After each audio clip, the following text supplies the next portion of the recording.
in regards to tiny home builders, it's them wanting to help their clients find solutions and not leave them hanging and say, "Here, we can build a tiny home, but you got to go and do your own wastewater management. Not our problem." Unfortunately, it's a bit problematic, and it goes back to like what we've been talking about.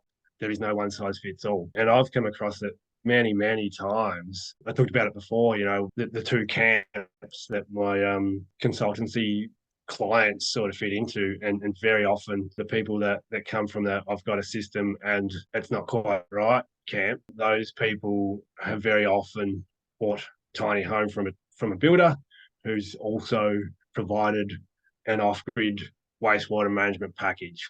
And we can be a little bit specific here and say, one of the most common off-grid wastewater management packages is going to consist of a composting toilet and grey water management system of some description, and that is without considering many variables that we've sort of touched on. I've talked to a lot of people that have gone down that path and been supplied certain package, and it's failed for certain reasons, or if not failed, it's been problematic. It might be that the composting toilet wasn't right for their particular situation. And probably a more common one is the grey water. The grey water, we've talked about this before, Lucy, is a bigger challenge than the toilet. Grey water has a lot more interaction, I guess is a good word for it, with the site and soil. Just being provided a certain system, maybe it's going to work okay for